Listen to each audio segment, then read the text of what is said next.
Ortiz. Recording in progress. Present. Director Jakes. Here. Director Eady. Here. Director Lee. Here.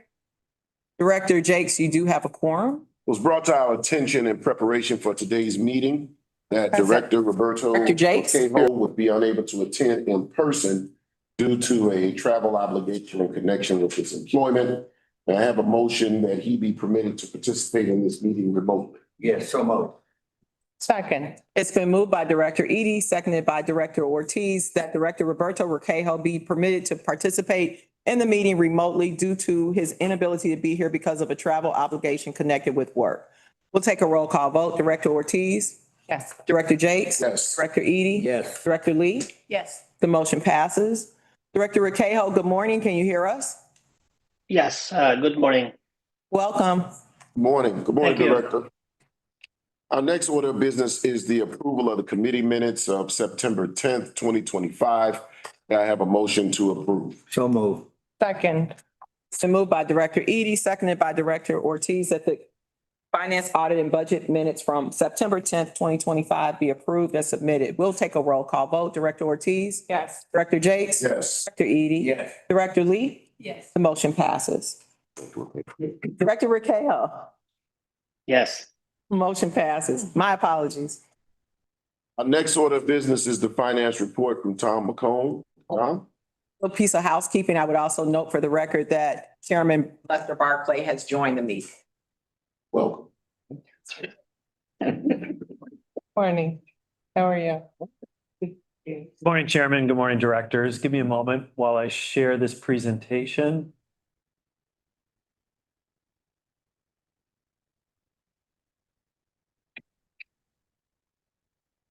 Okay, great. I'm going to take you through the August financial results. We're going to start with system-generated revenues. Okay, so results for the month, system-generated revenues here. You can see our fare and pass total was pretty much right in line with the budget for August, just slightly below it, but well ahead of where we were last year. So 1.1 million better in terms of fare and pass revenue than we were last year. We had particularly strong ridership on the rail system, and then strength with our 30-day and our one-day passes as well. On the non-fare box side of things, we continue to be bolstered by the investment income from the higher interest rates and from our additional reserve funds. So total system-generated revenue for the month, 1.8 million better than budget and 2.5 million more than we had last year in August. Year to date, roll those forward, slightly under our projections for this year on fare and pass total, but actually ahead of where we were last year by 5.6 million. Year to date, on the non-fare box side of things, again, we continue to be bolstered by that additional investment income. So total system generated revenue, 12.2 million ahead of budget and 20.7 million more than we had last year at this time. On the expenses side of things, most everything coming in at or slightly better than budget on our expenses. Labor is pretty much right on budget there. We may see a little bit of negative variance here as we get towards the end of the year, and we're seeing some additional costs in our fringe rate, but nothing that can't be addressed by some of the other expense lines in the budget. So material, fuel, power, all seeing the benefits of some of the newer vehicles that we have in the fleet. And then on the power side, we are seeing a credit from some of the payments that we made last year getting incorporated here as well. So that's going to continue to have positive variance throughout the rest of this year. Security services, slightly under budget for the month, but pretty close to that within a couple of percentage points. And then we're seeing lower contractual expenses here, reducing our other expenses line. So total for the month, 13.6 million better than budget on the expenses side. Again, we roll that forward into the year-to-date numbers, add up all of them, and we're 63.3 million better than budget on our expenses year-to-date through August. On the public funding side of things, looking at the most recent month of collections across our sales tax, the match, and the real estate transfer tax, what you'll see here is we continue to see those robust sales tax revenues coming in here. So about 10% better than budget for the most recent months of collection, adding to a 9.4 million favorability in the most recent month. Year to date, about 11% favorable to budget or $70.3 million. We've discussed this. This will help preserve more of our designated operating reserve here at the end of the year so that we can use that one-time funding into next year. And then on the commodity side of things, no change here, but we are looking to lock down that power purchase today so that we have those final prices in place for next year's budget and next year's expenses. That will conclude my report for this month, but happy to answer any questions. No, Tom, you answered all my questions yesterday. Thank you. Take questions from other members of the board. Director Ortiz. No questions, thank you. Chairman Barclay. No, thank you. Director Eady. No question. Director Lee. Thanks, Tom. No question. Thank you. Director Raquel. No questions. Director Jakes, there are no further questions. Our next agenda item is agenda item number 4, which is the review of an ordinance authorizing a third amendment to the lease with Saigon Sisters LLC for space located at 567 West Lake Street, Chicago. You are not Tom McCall. I am not. William Bill Moon. Yes, sir. There you go. Good morning. Bill Mooney, your Chief Infrastructure Officer. Staff recommends approval of an ordinance authorizing a third amendment to a lease for space located at 567 West Lake with Saigon Sisters. May of 2010, CTA entered into a 10-year lease agreement with one 5-year option with Saigon Sisters for 1,860 square feet of first floor retail space at 567 West Lake. The extension expired on September 1st, 2025, and CTA and Saigon Sisters have agreed to extend the lease for an additional 5 years. All existing terms remain the same under the extension. I'll be happy to take any questions on this item. No, I don't have any questions, Bill. Director Ortiz. No questions. Chairman Barclay. Thanks. Director Eady. No question. Director Lee. No questions. Director Raquel. No questions. Director Jakes, there are no questions on this item. May I now have leave to place this item on the omnibus for board approval? Second. It's been moved by Director Eady, seconded by Director Ortiz, that this item be placed on the omnibus for board approval. We'll take a roll call vote. Director Ortiz. Yes. Director Chairman Barclay. Director Jakes. Yes. Director Eady. Yes. Director Lee. Yes. Director Raquel. Yes. Motion passes. Director Jakes, you may now proceed to agenda item number 5. Agenda item 5, I'm to understand that agenda item 5 will not be moving forward today. Now I have a motion to defer the review of this ordinance to a date to be determined. So moved. Second. It's been moved by Director Eady, seconded by Director Ortiz, that agenda item number 5 will be deferred. We'll take a roll call vote. Director Ortiz. Yes. Chairman Barclay. Yes. Director Jakes. Yes. Director Eady. Yes. Director Lee. Yes. Director Raquel. Yes. Motion passes. Director Jakes, you may move on to agenda item number 6. I'm also to understand agenda item number 6 will not be moving forward today as well. May I have a motion to defer the review of this proposed ordinance to a date to be determined? So moved. Second. It's been moved by Director Eady, seconded by Director Ortiz, that agenda item number 6 will be deferred to a date yet to be determined. We'll take a roll call vote. Director Ortiz. Yes. Chairman Barclay. Director Jakes. Yes. Director Eady. Yes. Director Lee. Yes. Director Raquel. Yes. Motion passes. Director Jakes, you may move on to agenda item number 7. Agenda item 7 is the review of an ordinance authorizing a permanent easement agreement with the Chicago Department of Water Management, water for the Red Line Extension Project. Bill. Morning again. Staff recommends approval of an ordinance authorizing a permanent easement agreement with the Chicago Department of Water Management for a water main that is being relocated as part of the Red Line Extension Project. Support of ROE, Department of Water Management has been contracted to relocate an existing 8-inch water main and existing hydrants located in the alleys west of South Princeton Avenue between 108th Street and 109th Street to right-of-way owned by CTA. Proposed permanent easement is located on property that has been identified as the future site of a new dedicated right-of-way alley. On the approval and recorded dedication of the new alley parcels, the permanent easement will merge in with the city's interest in the dedicated public right-of-way. There is no cost associated with the authority granting a permanent easement to CW, the Department of Water Management. No questions, Bill. Director Ortiz, any questions? Chairman Barclay, any questions? Director Eady, any questions? No questions. Director Lee, any questions? No questions. Thanks. Director Raquel, any questions? No questions. Director Jakes, there are no further questions. May I now have leave to place this item on the omnibus for board approval? So moved. Second. It's been moved by Director Eady, seconded by Director Ortiz, that this item be placed on the omnibus for board approval. We'll take a roll call vote. Director Ortiz? Yes. Chairman Barclay? Yes. Director Jakes? Yes. Director Eady? Yes. Director Lee? Yes. Director Urquejo? Yes. Motion passes. Director Jakes, you may now proceed to agenda item number 8. Agenda item 8 is the review of an ordinance authorizing the purchase of blanket railroad protective liability insurance for policy year November 1st, 2025 through October 31st, 2026. Cecil Von Baker.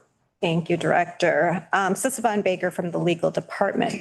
Directors, we are coming before the board for approval of our blanket railroad protective insurance policy. This is an annual policy that CTA has had in place for 16 years.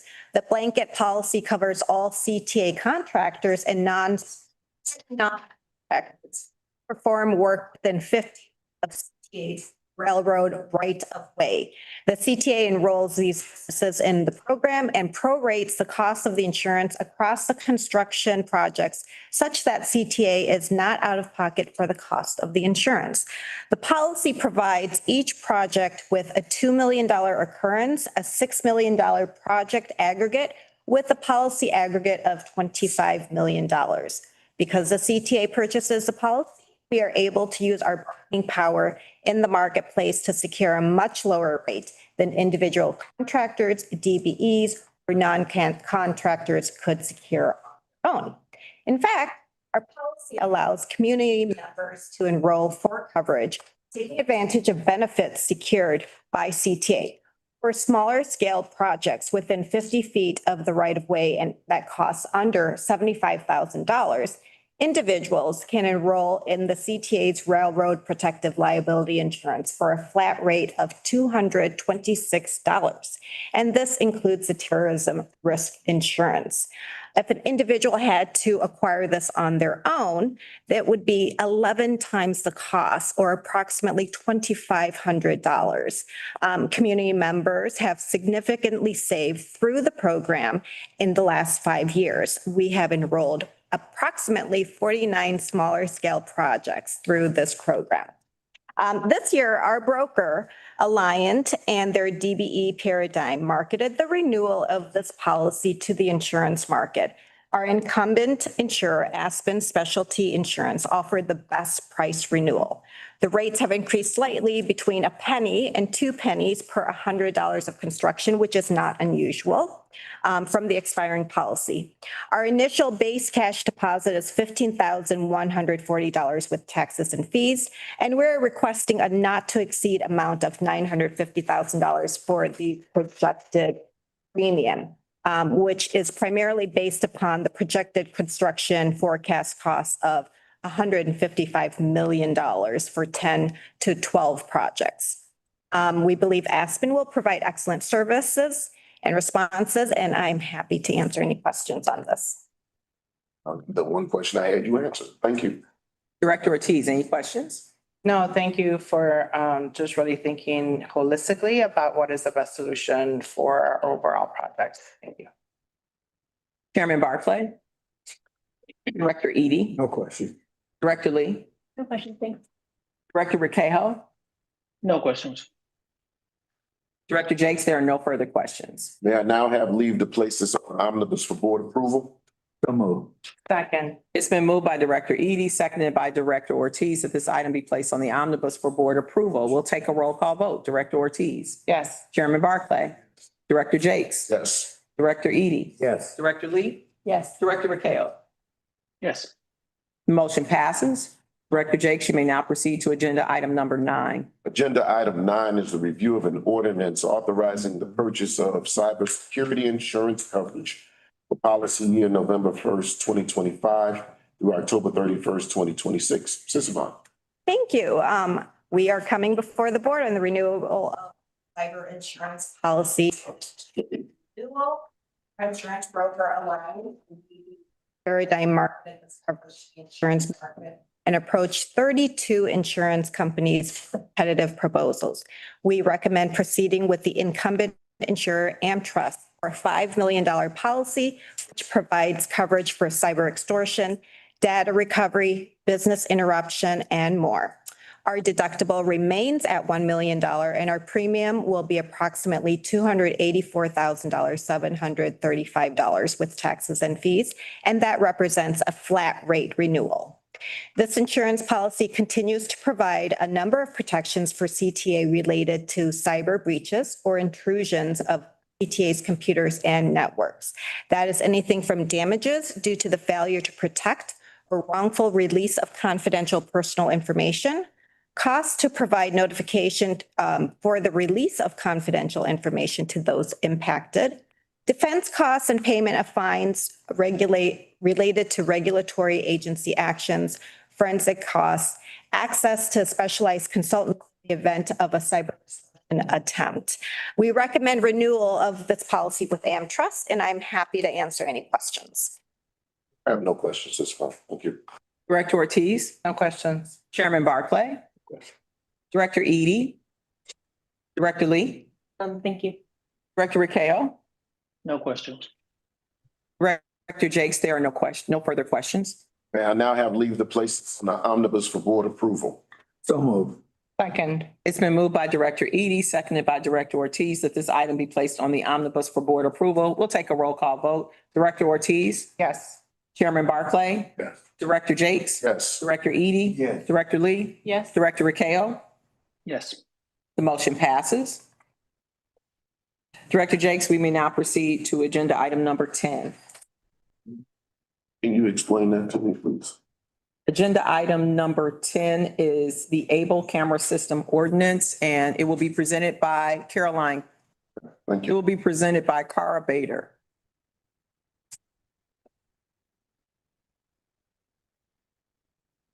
Good morning, Chairman and Directors. Cara Bader, Vice President of Strategy and Innovation. I'm here to seek approval of an ordinance authorizing an intergovernmental agreement with the City of Chicago for the Automated Bus Lane Enforcement System, or ABLE, under the city's Smart Streets Pilot Program. The City of Chicago began the Smart Streets Pilot Program in December 2024 pursuant to an ordinance passed by the Chicago City Council. This ordinance authorized automated enforcement of certain parking violations from city vehicles and CTA buses, including parking in bus lanes, bike lanes, and bus stops within a designated pilot area bounded by North Avenue, Ashland Avenue, and Roseville. The CTA board approved a contract with CTA's vendor Hayden AI for the purchase of 6 camera systems in March of this year, and these systems are capable of identifying and recording violation events. And the contract was approved at a cost not to exceed $315,852. The contract includes the option to purchase a total of 100 systems. CTA and its vendor have proceeded to install and configure the camera systems on time and budget. And this IGA is required to enable the transmission of data to the city that has been produced and validated by the ABLE systems. It covers the responsibilities of the CTA's vendor, and the City of Chicago as the enforcing entity, including data ownership responsibilities. Under the IGA, the city, through its Department of Finance, will receive data generated by the ABLE systems for the purpose of enforcing violation events. The CTA system captures these records and appropriate contextual data. CTA's vendor conducts an initial review to confirm the event meets appropriate criteria, and then the event goes under a final review by the City of Chicago Department of Finance reviewers. If accepted, the approved events are transferred to the city system via a secure API. This IGA provides no new cost obligations on the CTA, and the city is fully responsible for its costs to review, issue, adjudicate tickets, and maintain the systems that allow for public review of violation events. For abundance and clarity, the CTA has no part in the issuancing or adjudication of tickets under this program. Similar systems have been implemented at peer agencies, including New York, Los Angeles, DC, and SEPTA in Philly. They've been proven to increase bus speeds as well as show a measurable improvement in safety on the street. Both peer data and city data show that the vast majority of drivers never receive a second ticket under this program. Approval of the ordinance to allow the CTA and city to implement the next phase of the pilot Notably, the CTA system will include the capture of bus stop violation events, which are currently not being captured by the city. Our testing data has shown that certain bus stops have been blocked up to 29 times in recent weeks as we've been calibrating the system. And maintaining clear conditions for our passengers boarding and alighting is critical for passengers needing the use of kneeling and ramp features. And it's essential to maintaining CTA as an accessible transportation option for those who need it. We anticipate beginning the next phase of this pilot next week with the city of Chicago. And once these systems go live, there will be a 30-day warning period where any potential violation is only issued a warning. After the end of the 30-day period, drivers are also given one additional warning before receiving a violation.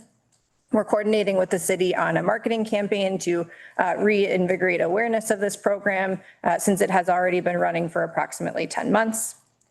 Under the pilot program, CTA and CDOT will develop a report of the outcomes and benefits of the program, which will be submitted to the city council next year ahead of the city council consideration of extension of the pilot program, which we expect to happen approximately around December. Thank you for your consideration, and I'm happy to take any questions. Sure. This is,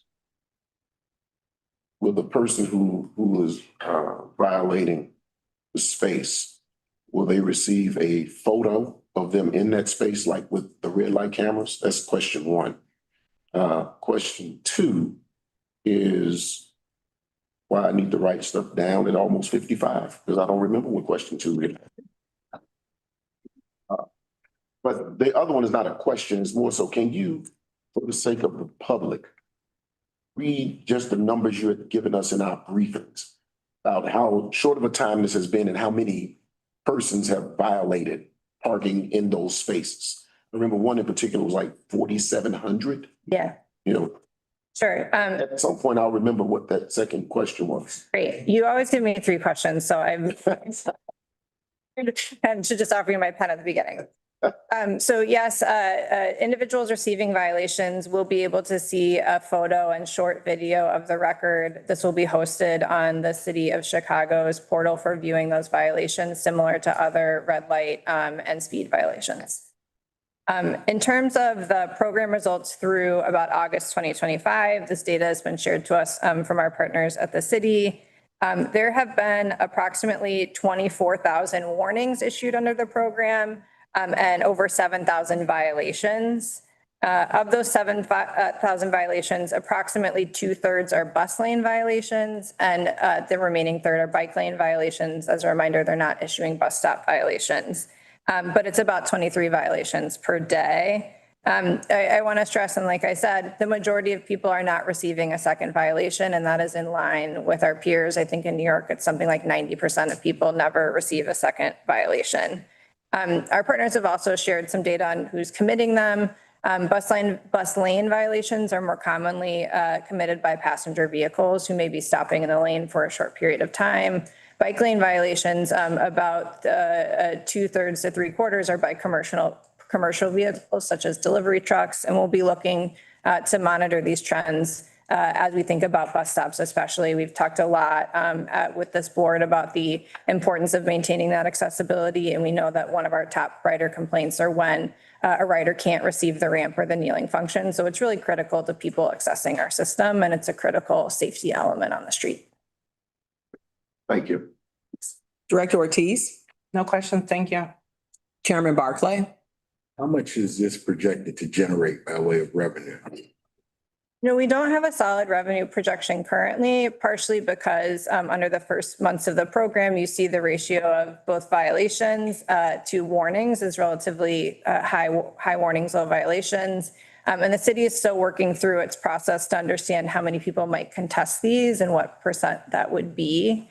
But we do see that there's, the likelihood that this is a system that can at least cover its cost of operation. And we've, started conversations about how we grow a program responsibly, understanding that CTA does have costs to administer it. And have we sat down with the city and talked about sharing, revenue sharing?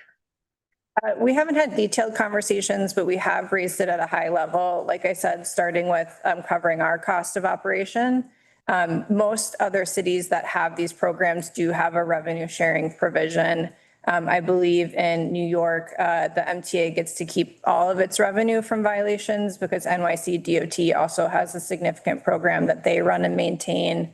In SEPTA, I believe they're at least at a base level covering their costs of operation in coordination with the city. And LA Metro appears to have about a 75-25 split where LA Metro keeps a lot of the revenue and then the city gets a share. There are different divisions of responsibilities in these programs. So in some cases, the transit agency is responsible for issuing and adjudicating tickets, which is obviously not a responsibility we have here.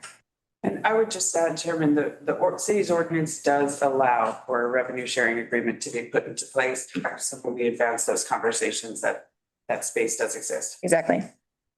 Thank you. Director Eady? No question. Director Lee? Just a comment, very supportive of the pilot and very excited to see more robust enforcement because as a person who cannot get on the bus when someone's literally in the bus stop walking, it's incredibly important for the community and for folks with disabilities who are trying to get on the bus. So thank you. Director Rekejo? Just wanted to thank Kara and the team for the collaboration with CDOT. This is the type of collaboration that we've been hoping to see. And I wanted to share also the questions / concerns that I have about the lack of information around shared revenue. And I do think that it's okay to, during this phase of pilot, to operate this way and see how things go and with a small number of cameras. But as we prepare to launch the 100+ cameras effort, I think we should establish an expectation that we are partners and partners, share costs and also share revenues. And it would be, especially at this time, very helpful for us to know what some projections could look like based on existing data and also peers across the US. Instructor, we'll look at the first few months of violations that get issued and we can come back with a sense of what we're seeing based on those first few months. Thanks. Director Jakes, there are no further questions. Let's just go on omnibus. Yes. Okay, so man, now I have leave the places on the omnibus for board approval. So moved. Second. It's been moved by Director Eady, seconded by Director Ortiz, that this be placed on the omnibus for board approval. We'll take a roll call vote. Director Ortiz? Yes. Chairman Barclay? Yes. Director Jakes? Yes. Director Eady? Yes. Director Lee? Yes. Director Rekejo? Yes. Motion passes. Director Jakes, you may now proceed to agenda item 11, our purchase and sales award recommendations. Next order of business is the review of contract numbers A1 and A2, which are contract awards for transit operations. I have no questions. We'll take questions from other members of the board. Director Ortiz? No questions. Chairman Barclay? Question. Director Eady? No question. Director Lee? Thank you. Director Rekejo? No questions. Director Jakes, there are no further questions. Our next order of business is the review of contracts numbers B1 through B7, which are contract awards for infrastructure. No questions. Director Ortiz, any questions? No questions. Chairman Barclay? No. Director Eady? No question. Director Lee? None, thank you. Director Rekejo? No questions. Director Jakes, there are no further questions. We may now proceed to contract number F1 through F3. Business today is the review of contracts number F1 through F3, which are contracts awards for administration. I have no questions. Director Ortiz, any questions? None. Chairman Barclay? Question. Director Eady? No question. Director Lee? None, thank you. Director Rekejo? No questions. Director Jakes, there are no questions. And there are no further contracts. If there are no further questions on the contracts, may I now have leave to place the 12 contracts on the omnibus? So moved. Second. It's been moved by Director Eady, seconded by Director Ortiz, that these 12 contracts be placed on the omnibus for board approval. We'll take a roll call vote. Director Ortiz? Yes. Chairman Barclay? Yes. Director Jakes? Yes. Director Eady? Yes. Director Lee? Yes. Director Rekejo? Yes. The motion passes. Since there's no further business to come before the committee, may I have a motion to approve the omnibus, recommend the omnibus for board approval? So moved. Second. It's been moved by Director Eady, seconded by Director Ortiz, that the omnibus be approved for board approval. We'll take a roll call vote. Director Ortiz? Chairman Barclay? Yes. Director Jakes? Yes. Director Eady? Yes. Director Lee? Yes. Director Rakeo? Yes. The motion passes. And finally, may I have a motion to adjourn? So moved. Second. It's been moved by Director Eady, seconded by Director Ortiz, that the meeting be adjourned. We'll take a roll call vote. Director Ortiz? Yes. Chairman Barclay? Yes. Director Jakes? Yes. Director Eady? Yes. Director Lee? Yes. Director Rakeo? Yes. Motion passes. Director. Motion adjourned. Thank you. A meeting adjourned.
Board for October 8, 2025.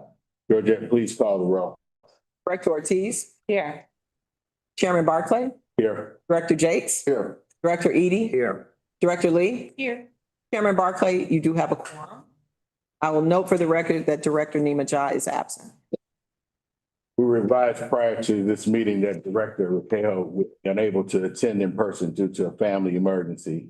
He is able to participate remotely. May I have a motion to admit Director Raquel remote? So move. Second. It's been moved by Director Eady, seconded by Director Ortiz, that Director Roberto Requejo be permitted to attend the meeting remotely due to a family emergency which prevents him from being in person. We'll take a roll call vote. Director Ortiz, Yes. Chairman Barclay, Yes. Director Jakes, Yes. Director Eady, Yes. Director Lee. Yes.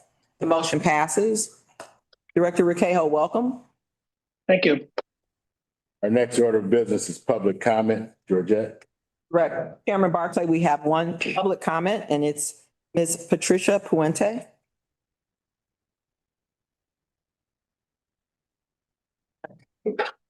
Welcome. Thank you. I'd like to advise you that you have 3 minutes Thank in you. which to give your comment, Thank you. and your time starts now. Good morning. My name is Patricia Puente. And I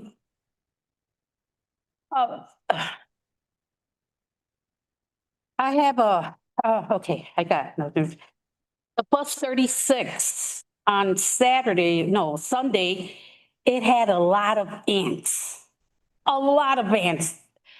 And it was like, I just saw how the ants were just going here and there.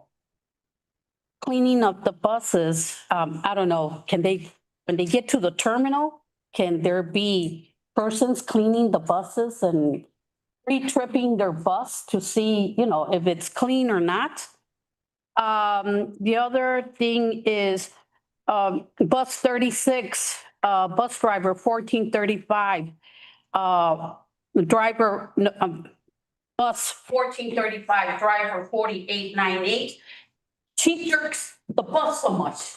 She's damaging that bus. That's how you break down the buses, by jerking the bus, especially if you're in downtown. She was like, and the men were like, whoa, there's got ladies with their babies and they're going like this. Okay, that's it.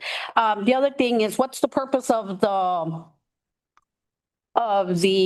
cameras when people are doing drugs in the bus, drinking and smoking?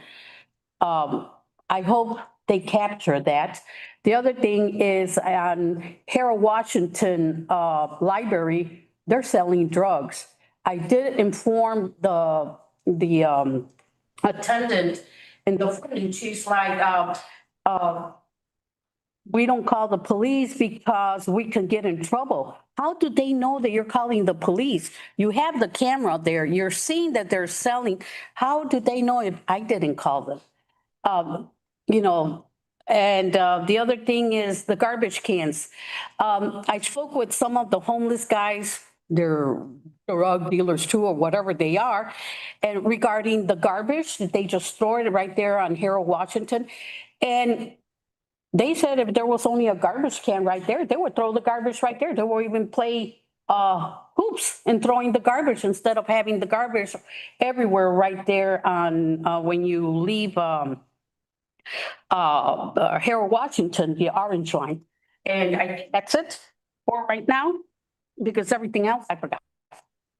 Thank you. Thank you very much. Thank you. Thank you. There are no further public comments. Our next item. Have a nice day. Excellent job. No, you're done. No, Ms. Puente. Ms. Puente, please stop talking. Please stop talking, Ms. Puente. Thank you. Thank you.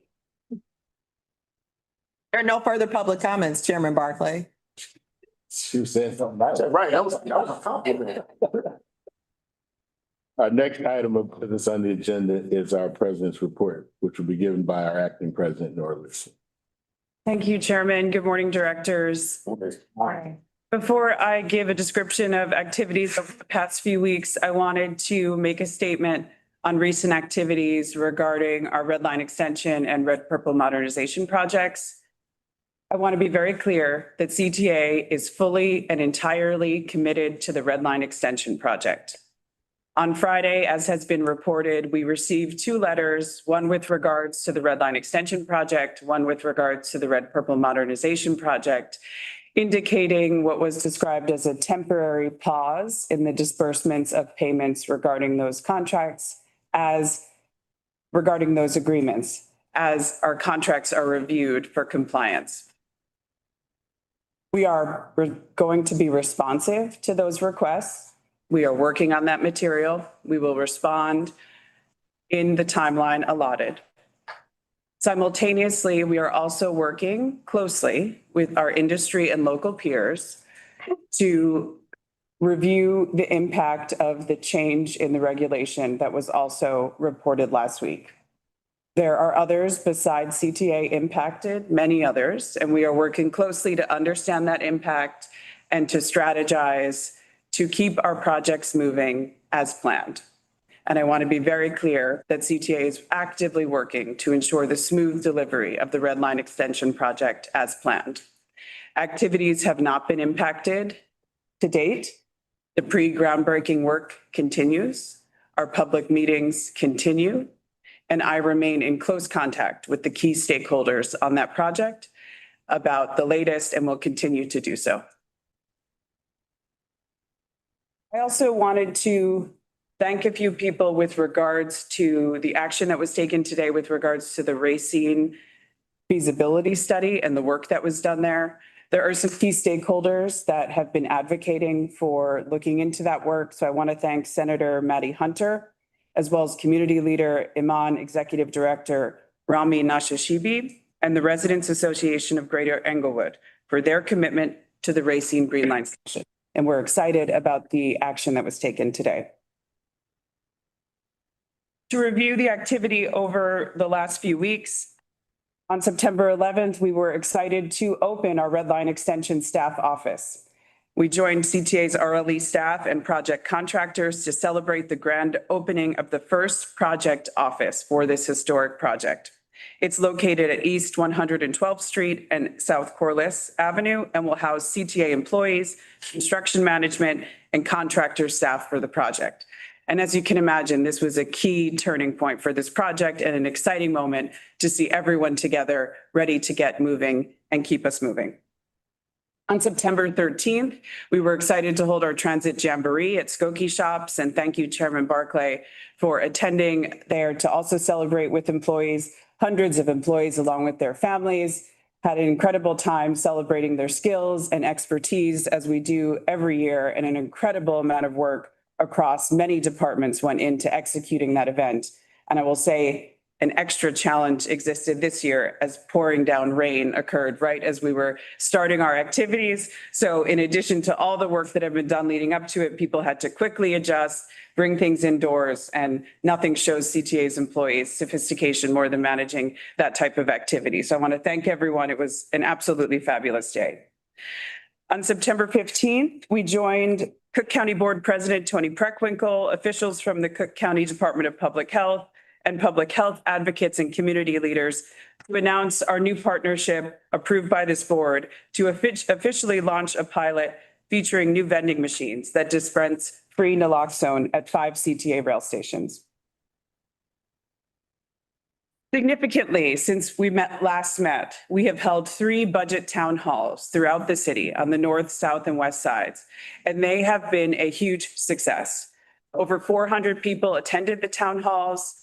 We presented along with executive level staff, 10 staff along with me, presented information about this critical budget season, about the potential impacts if funding is not provided to CTA. But we also took the time to talk about our priorities, what we're focused on, what we have achieved over the last few years, the status of service, the status of initiatives that we know matter to customers, and took a lot of time to receive feedback from people throughout those town halls that was absolutely critical to driving our decision-making in the creation of our budgets, which is now underway. I again want to thank everyone that took time out of their lives to attend those town halls to share information with us, as well as the respondents to the survey regarding the budget. And we have over 6,000 responses to that survey. So we're really seeing a lot of success in this level of engagement. I want to thank the team for all the work that's gone on to execute that. It's an incredible amount of work on top of their daily work to engage with the public. And it's been a huge success for us. On September 17th, I welcome Mayor Brendan Johnson to the Lawrence Station for his day in the ward in the 46th Ward, gave him a tour of the updated station, and again, got to glory in those enhancements from our Red Purple Modernization Project as well. I also attended 2 separate conferences, both really key to this period. At Elevated Chicago, I was on a panel regarding ETOD, along with Representative Evedina Delgado and Jackie Grimshaw, discussing the importance of what transit is in ETOD. And it was a great discussion about the current reform bill and the opportunity there to advance ETOD as a group and what matters to us. And I got to really make clear CTA's commitment to being a partner in that activity. And it was a really fruitful discussion. I thank them for that. On September 30th, I also attended the Illinois Public Transportation Association Conference in Champaign, Illinois. And it was a key moment to connect with downstate transit leaders about what we are all facing with regards to budget issues and the ending of COVID-19 relief funds. So I was given the opportunity to deliver an address that indicated we are all in the same boat and working towards similar goals and are really in a pivotal moment for transit across our state. On October 1st, we celebrated CTA's 78th anniversary with a ride on the historic train in the morning, our vintage 4000 series rail cars. And I cannot tell you the amount of joy on that train circling around the loop was palpable. I want to thank everyone for the staff that executed that train, for everyone that attended. It was a really great moment to glory in CTA's history. And in the afternoon, we held a birthday celebration at 95th Street on the Red Line using our artistic DJ booth, which was put in place by the Astor Gates to celebrate in a traditional birthday party setting with employees and the public as they left the station during rush hour during that day. I want to thank the engagement team and everyone that executed that party. It was a particular dream of mine that was fulfilled. So thank you very much. On Friday, I attended along with the chairman, the RTA Ad Hoc Budget Committee meeting where we discussed updated numbers around the budget. As a reminder, CTA's budget will be released on Monday, October 13th. That will include 3 different budget scenarios that contemplate the potential scenarios ahead of us. A scenario where we don't get funding, a scenario where we get just enough funding to survive at our current levels, and then of course the growth scenario where we can invest in our transit in unprecedented levels. So the ad hoc committee allowed an opportunity for us all to give the latest in the impact of the new one-time revenues for 2026, as well as what the gap looks like in 2027 and beyond. So it was a good discussion of the latest on that, and our official budget will be released on October 13th. I want to congratulate our Red Purple Modernization team. They received an award as part of the March of Dimes for the prestigious Transportation Award last week. It was a great celebration honoring that project and the work that was done there. The March of Dimes called RPM, quote, an outstanding achievement in transit innovation and collaboration. And I think all of us could not agree more. Some activities coming up in the coming days. On Thursday, we will reopen the new Racine mainline station, which will be fully accessible to those who use mobility devices as part of CTA's All Stations Accessibility Program. This will be a really exciting event to again remind people of the importance of investment in accessibility at CTA and the improvements that we can make. And of course, in closing, this coming weekend is the Chicago Marathon. One of our busiest and most exciting days for CTA. I want to thank in advance our operations team across the board, our planning team, everyone that works to prepare for this very important day for CTA. It is always one of our highest ridership days involving complex bus rerouting from our team and the management of that event. So looking forward to visiting staff on that morning and for how it will go on Sunday. So with that, I'll conclude my remarks. Thank you. Thank you, Ms. Learson. Last week, I had an opportunity to attend the Community Resource Fair at our Harlem Green Line station, where a Narcan vending machine is now installed. It was encouraging to see how partnerships between government agencies and community can make a difference in people's daily lives. Efforts like these remind us of the broader mission we serve as an agency. Which brings me to the topic I want to focus my comments on. Recent developments regarding the temporary pause in federal funding for the Red Line Extension project. At CTA, we are well aware that projects like RLE and RPM represent far more than a construction or infrastructure project. And they are more than just lines on a budget. We see them as investments in our riders, in economic development, in accessibility, and in opportunity for the communities we serve. The Red Line Extension project represents delivering on a promise that was deferred for decades to the people on the far south side of Chicago. A promise that they too deserve safe, reliable, and accessible transit. The support of community stakeholders, government partners at every level, and the hard work and dedication of our staff and leadership at CTA, we have made historic strides towards fulfilling that long overdue promise. I want to be clear, I'm very much fully committed to the success and continuation of this project. I fully support you and your team as you navigate this challenge and work to move this project forward. As I mentioned during briefings, I urge you and the team to continue communication with community and project stakeholders as developments unfold. People deserve to know what's happening, and they deserve to know that we see and hear them, and that we're working to keep the project moving. Finally, I will note that this moment is also a reminder of the important role local transit agencies play in representing and addressing the needs of the communities they serve. Our ability to respond effectively with accountability to the specific needs of the communities we serve is essential to ensuring that promises like the Red Line Extension are realized. I'll be monitoring this issue closely and look forward to receiving regular updates as the board finds out further developments on this situation. At this point, I'd like to open up comments to other board members. Director Ortiz? Yeah, thank you. I appreciate all of your comments, your advocacy, and your leadership on all of these fronts. We are definitely in unprecedented times as Chicagoans, as a country. And so I just want to also acknowledge all of the heavy weight that we are carrying, both as individuals and as a community.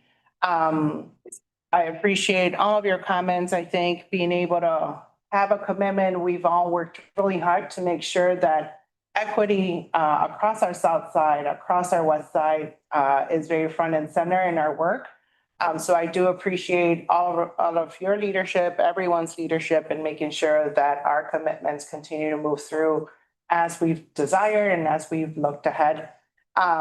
Also, in terms of making sure that all of our communities are safe, we obviously have had and may continue to have a lot more escalated ICE action and other federal troops coming in.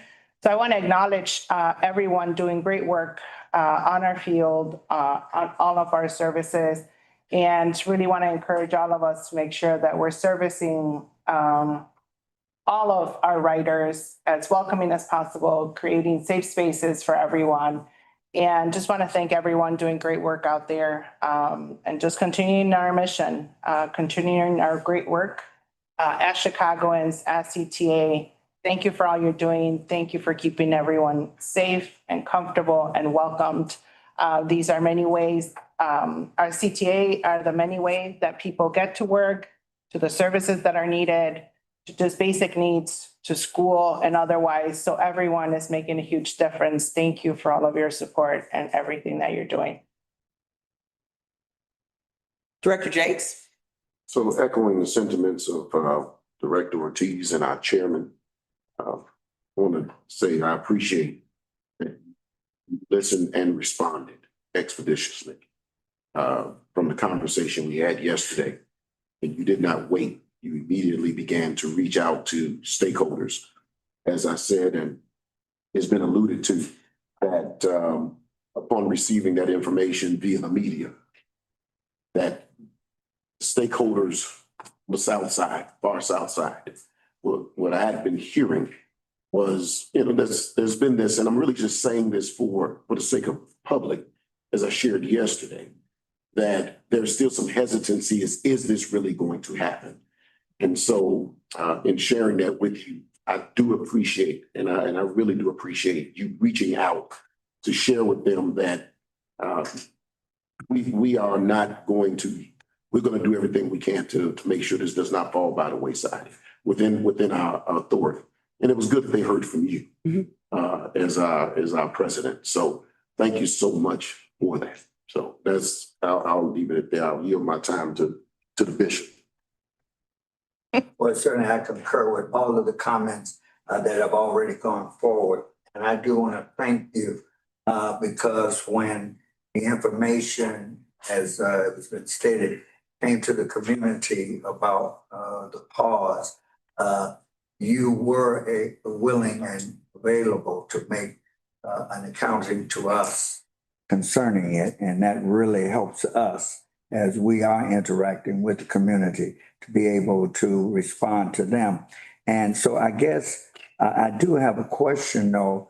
I know that, and you helped me to understand that this was not something in terms of how they made the inquiry. It was not something that's regularly done, that this was kind of a first ever kind of situation. So do you have any idea as to when we may be hearing a response from the Department of Transportation? We did receive a follow-up request for information that we are responding to, and we have a specified time frame to respond, Okay, and we will respond within that time frame. and what is that time? 14 days, 14 days, okay. Clock started ticking when? yesterday. Yesterday, okay, good, all right, okay, good. All right, and then I guess after that, is there any idea, and I know we're, as stated, we're in unprecedented waters, is there any idea after that when possibly there will be some final decision concerning this pause or whatever? We do not have specifics on that at this time, Right, but I'm keeping very close contact with people who can give me information about when that might be, and I'll continue to keep you updated. okay. Well, thank you very much. Absolutely. Thank you for your measured comments, considering the climate that we're in. So thank you. Thank you. Director Lee? I just want to thank you for your leadership during this time. I know it's not easy, and recognizing all the comments before mine, I agree wholeheartedly. And I think it's important that we stay centered on what our mission is at the CTA is serving our communities, serving our riders, and that's all we can do in this time. So, but thank you for your leadership and everyone else out there doing the work on the ground. Thank you. Yes, and I have failed to raise up. I want to thank you also for the response that you gave to the secretary concerning safety and security.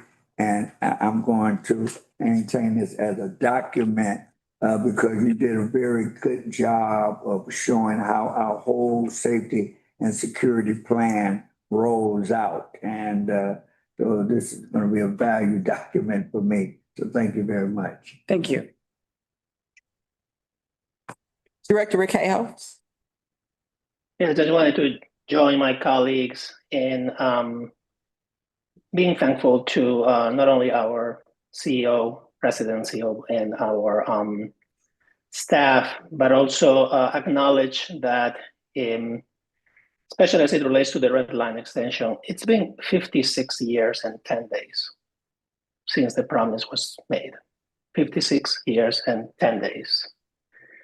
And there are 12,500 construction jobs, direct jobs, and 100,000 jobs that depend on this project.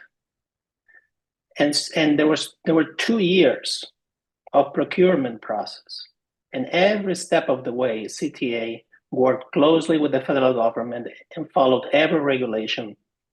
And here we are dealing with this. And I want to double down in appreciating how professional Nora, you and your team have been in responding to these requests. And the one on the red line extension, contracting, the one on the safety, the one on the RPM. But I also want to join some of my colleagues here and acknowledge that while you are all trying to keep things running and smooth and normal, this is not normal. And we all need to pay a lot of attention at what's going on, because this is exceptional. This is not normal. And that said, I also wanted to thank you for, through this time, when the world is forcing us to think small and to be scared and to not dare, for daring to dream with your team, not only providing the 2 budgets that are required by law, the budget with the cuts and the budget that I call business as usual, but to dare to dream and push back and say, Chicago deserves more than that small thinking, and here's our growth budget. This is what we actually need. This is what our residents have requested through those town halls, through those chats, through many years of advocacy. So I know this added extra work to an agency that is already overtaxed by the situation, and I don't want for this moment to be forgotten and unthanked by myself for the work again that you and your team have done in creating that 3rd budget, which to me is the 1st budget, which is the budget that we deserve. And just in closing, both to deal with the abnormal situations that we are going through, and also to build the momentum to dream and to offer and respond to our riders, our workers, the type of support that we need and the funding that we need. I want to encourage you to continue on your path of building partnerships, because the only way forward here is together, and to open the tent, bring more and more people in. You have been working really hard in building trust. I join my colleagues who reminded you all that transparency is really important. Constant communication is really important. We want contractors to know what to expect. We want communities to know what to expect. And we want to make sure that the things that we can control and the things that we know are in constant and fluid communication and transparent communication. And also to work together and to push back. Do not hesitate to build on the partnerships with government, with advocates, with unions, with all the people that are on the right side of things, and will be supporting CTA every step of the way, because we all need and love this service. So thanks for that.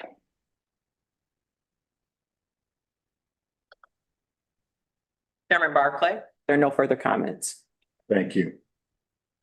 Our next item on the agenda is the approval of the minutes of the regular board meeting of September 10th, 2025. May I have a motion to approve? So move. Second. Oh, I can. May we have a second? Second. It's been moved by Director Eady, seconded by Director Lee, that the minutes from September 10th, 2025 be approved as submitted. We'll take a roll call vote. Director Ortiz? Yes. You want to abstain? Well, I was there, but I was virtual. So I don't know if that makes a difference or not. It does not. Okay, yes. Thank you. Chairman Barclay? Yes. Director Jakes? Yes. Director Eady? Yes. Director Lee? Yeah. Director Raquel? Yes. The motion passes. Thank you. Our next item on the agenda is executive session. Kent Ray, it's my understanding that we have an executive session today.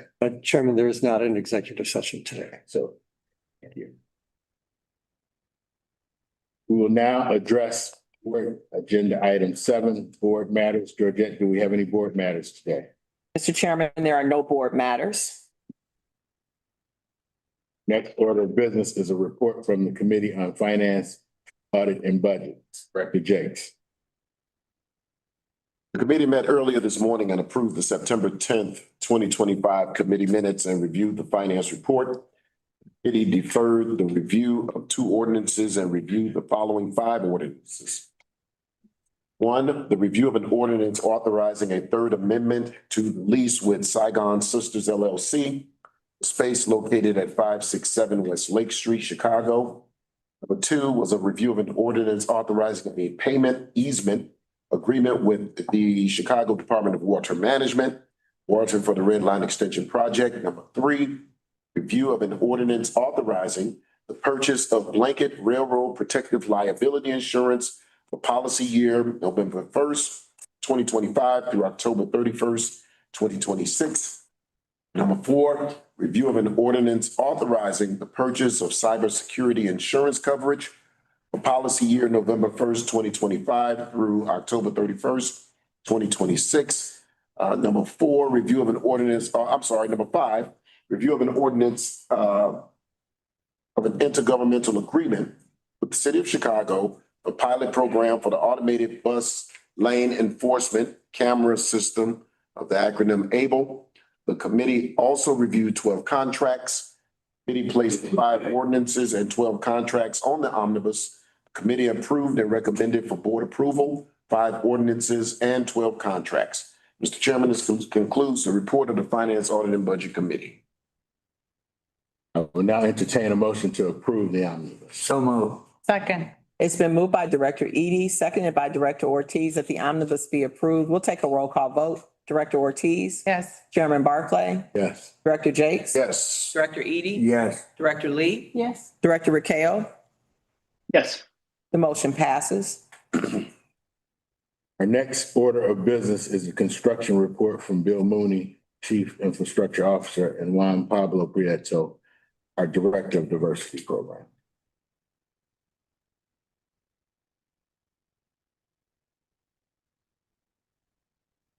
Morning again. I am Bill Mooney, your Chief Infrastructure Officer, joined by. Good morning, Directors. Juan Pablo Prieto, Director of Diversity Programs. As we did last month, we thought we would focus on one project as kind of our token project to discuss in detail this month. If you have questions about any of the other ones, we're glad to get into them. So let me just get to the right spot.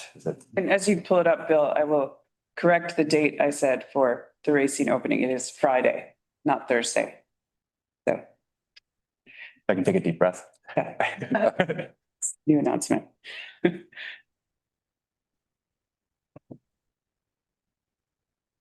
So with that being said, our focus for this month, we thought we would focus on Racine. The exciting news that Acting President mentioned. We are coming into the finishing stretch here on the reopening of the Racine Station, adding one more station to our fully accessible lift, advancing our 20-year commitment to full accessibility for all. Okay.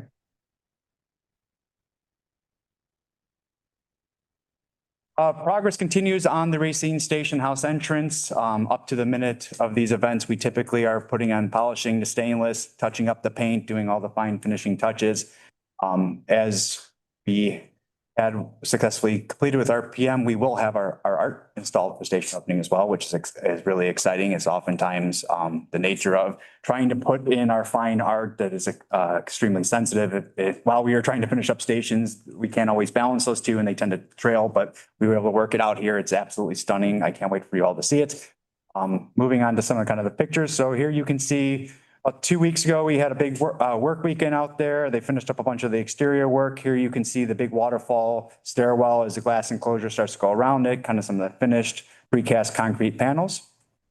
This is looking kind of from the north. I've been giving you this as a progress photo most of the months. You've seen kind of as the station's built from that direction, gives you a sense of the scale and those details. Here are some of the interior. So you can see most of the finishes are in place. So these are this CA booth here. You can see the stainless steel boards for customer communication. We were able to include as part of this project, it will be installed, not for opening, but shortly thereafter. We were able to get one of the digital display boards for the elevator outage that we piloted in RPM. So we'll be including it in the station as another pilot location.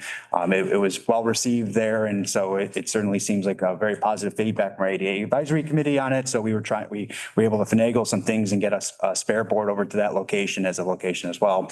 And so we're excited to be able to continue to advance that pilot and gather feedback from the community. You can see some of the drop ceiling coming in place here and some of the lighting as we come to the finishes here. Here's the most important part of this whole installation, the elevator. So the elevator cleared its final inspection. It is permitted at this point. We are good to go. You can see the framework for the exterior door here being finished, as well as the interior cab. As well as the interior kind of glass look down, as you can see them. That's actually somebody on top of the elevator. So the running test kind of oftentimes when we're working on maintenance and installation, you can actually operate the unit from on top of it. It's considered part of the maintenance platform. And here is kind of a look back towards Loomis of the platform work. Not only will the station work at the Racine Station House be completed and open on Friday, most of the new canopy for the platform will be in place. So this will have a brand new translucent canopy. You can see most of it being installed here. It will be fully installed up to the edge of Loomis. So then on Monday morning after the marathon, we will close the Loomis entrance and switch over predominantly out of Racine, and we will start taking effect of the Loomis entrance. As a reminder, the Loomis is actually historically preserved. So we will be rebuilding it to its original glory from 1958 in a representation to its historical significance. So it is actually, it will be fully accessible. It will have modern features, but it will have an architectural design that is representative of the architecture from 1958. So it is kind of a balance of the two stations. Oftentimes we struggle in when we talked a little bit about this in our briefing around Racine Green Line opening, is taking something that is historical and having to preserve those historical elements while balancing it with the modernization needs of accessibility and other such programs. So this was a way that we were able to work with this State Historical Preservation Organization to be able to give us a fully modern elevator side that was able to have an architecturally significant station entrance that upgrades kind of fully in feature while preserving that architectural representation on the Loomis side while still being able to make that ramp accessible. So it was a way to really balance this and sets kind of a tone for a lot of the work we're doing in the quarter. So. And then we advanced kind of the other pieces of the project outside the opening of Racine. We're actually got a good jump on Loomis. So one of the big driving factors to all the work here is getting sanitary, water, and electrical to these stations. And we've got this big highway in between where they are in the street and where the stations are. And so, and it's an interesting permitting process because it's not just a permit with the City of Chicago Office of Underground or City of Chicago Department of Buildings for the station occupied. We actually have to get a permit to go under the highway with the Illinois Department of Transportation. And they're a little sensitive to making sure that the highway doesn't collapse, which I could appreciate as we are around our infrastructure. And so this is a really delicate process. It took a while to navigate on Racine. Once we had the prototypes of concerns there, we were able to relatively quickly advance those permittings around Loomis. And so here you can see they're getting ready to start doing the directional bore. So what they end up doing is they dig 2 deep pits, and then we drill basically underneath the highway connecting those 2 pits. And so one is what they call the jacking pit, one is the receiving pit. So here you can see them getting ready to dig down the receiving pit. They put in all the shoring here. And ultimately, this is where the drill shot comes out and kind of creates the hole. And then we tunnel in a bunch of pipe and we pull in the wires or pull in the pipe we need for water or sanitary or whatever comes through this. So here you can see Morgan. So separate from the Racine station in this contract, we do have the upgrade to the power here. So you can see the new substation being finished off here. They're putting the top louvers on. So this is part of the facade for where we take in fresh air. Here you can see the additional structure being detailed out. This will be the receiving dock for loading and materials. This substation is directly connected to the street. And so you need some space in there to be able to get the material in and out and be able to move our vehicular traffic in and out of the building if necessary. So this is kind of a little parking pad along the adjacent side of the facility. And here you can see that tinned out on top. And here you can see the inside. So as we've talked on a lot of our substation projects, the dielectric floor is one of the most delicate parts of the installation process, but it also is the start of the electrical installation, the big traction power electrical. So here we actually create a layer of special chemical on the floor that isolates the floor in the building, which is grounded to AC power earth ground from the DC equipment, which is grounded as part of the DC system. And so this has to be separately isolated out so that the people that work on this equipment or have to operate it aren't at risk of being electrocuted from that transition from earth, ground, and otherwise. So it's a really delicate process. It takes a lot of performance to get the layer right, to be able to prep it for this. And then the type of pour you do with the epoxy that goes on it takes a while to set, and you have to measure it, make sure it's the right mill thickness. So it's a very tedious process, but one of the most important parts of the critical installation here. And then it really is the trigger point that allows us to start moving traction power work in this facility forward. So it's exciting to see them moving into this step. Here you can see another key feature of these. We do not air condition our substations. We just do air circulation while we will heat them in the summer. The equipment itself creates a lot of heat in and of itself. And so we actually have filter fabric ventilation systems that will just cycle in air and out of the facility. One of the biggest challenges in these facilities when we talk about maintenance, it's dust. So whenever you have large electrical systems and they open breakers and they close breakers, they create this big field of electromagnetic pulse that draws a lot of dust into it. So we work very hard on cleaning these facilities internally, and the filter fabric really helps us with that as we're using the fresh air intake for that. Here you can see the underside of the Morgan substation. So from here, they're starting to frame out how all the cables will come out of the substation and work their way down to ground level.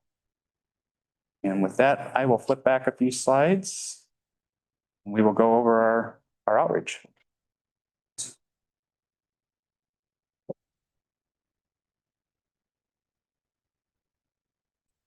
Thanks, Bill. Good morning again, directors. In September, we hosted and attended a number of events to inform small businesses and residents about contracting and career opportunities on CTA projects. So on September 4th, we attended the City of Chicago's 2025 Procurement Symposium. Our small business development team hosted a table to inform firms how to do business with CTA and all the support programming that we offer small businesses. Tanisha Marshall, the Vice President of the Red Line Extension, and Lakeisha Hillard, that's Walsh Vincey's Community Engagement Manager, and I hosted a fireside chat to discuss how we leverage professional services opportunities on RLE to provide small businesses and job seekers opportunities on the project. Slide. On September 12th, we hosted our Q3 outreach event to connect small businesses with potential prime contractors. 140 attendees heard from CTA about upcoming projects and networked with 22 different firms to begin exploring how to partner on those projects. So that concludes our report for this month. Happy to answer any questions. Questions? Any questions from the board? Director Ortiz? No questions. Thank you. Director Jakes? Director Eady? No questions. Director Lee? No questions, just a comment that there's just, every time I absorb all these reports, it's just, there's so much that goes into it. So I take the stations for granted sometimes when we're just in and out, but there's men the work for the team and you know, so keep going. Thank you. We'll extend that to the team. They are very challenging projects, especially in our live environment and things like that. And the amount of thought and coordination, especially with our operations team, right? It helps us be able to get this work done, facilitated around a live railroad 24/7 at a place like Racine. It really is a balance and partnership in the right relationship. And all the people that make it happen. Absolutely. Director Raquel? Yes, thanks for the presentation. Question to Bill on the Racine. Ever since I started to work closely with Access Living and learn from Director Lee about the challenges of people with disabilities accessing stations, I learned that while the station itself is important, that is accessible and friendly, the access to and from the station, the outside, is also necessary, or the investment is not producing what we wanted to produce. I also know that that particular line being in the middle of the highway, the access itself is odd and weird and not pedestrian friendly. So how are we working with CDOT, IDOT, whoever manages the outside area and the access to and from the street, pedestrian access to the station, to make sure that people are able to get to the beautiful new station without being at risk? It's a great question, Director. So we talked a lot about this actually with Austin when we did the groundbreaking in Austin. And as we've talked about some of those, is when we program these projects, we do look at path of travel to the station and what's reasonable to the footprint, and we'll work with the coordinating agency. So Racine was not as challenging because it was already an accessible sidewalk from across the highway bridge there. But a place like Austin the sidewalk is not accessible from this, or the existing sidewalk was not accessible from the station. So the sidewalk actually had a series of steps that had to come down, multiple tiers to get you to street level. And so part of our project is we permitted with the city of Chicago to rebuild that sidewalk and make that corner fully accessible. So we actually re-slope it all as part of our investment there. And so we look at that. Now separately, I know our ADA Advisory Committee has been very adamantly working with our partners from CDOT and IDOT, and they are now participating members in the routine conversations, is that having that direct conversation, right? Because we do recognize as we do these projects, we can drive that opportunity within a reasonable square footage of our station. Usually that one crossing adjacent is really where was reasonable for us to get out to, but it's making sure then the rest of the community areas that feed into that crossing can stay accessible as well. So it is a very active conversation. We've worked, our planning group has worked, we've worked with CDOT to make sure they're at the table and hearing the concerns of our leadership on that topic. And so. Appreciate the explanation. I won't be able to make it. Thanks for the invite, but I look forward to the report from our colleagues in the advisory and from Director Lee. Chairman Barclay, there are no further comments or questions. Thank you. Final order of business is new business. Georgette, is there any new business? Chairman Barclay, there is no new business. Since there's no further business to come before the board. You're trying to get out before 11 o'clock. What are you doing? Man, may I have a motion to adjourn the Chicago Transit Board meeting, October 8th, 2025. So moved. Second. It's been moved by Director Eady, seconded by Director Ortiz. We'll take a roll call vote. Director Ortiz.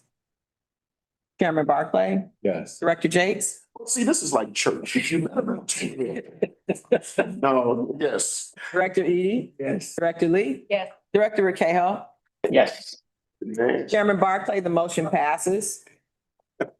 Thank you. Have a great day. We did it all.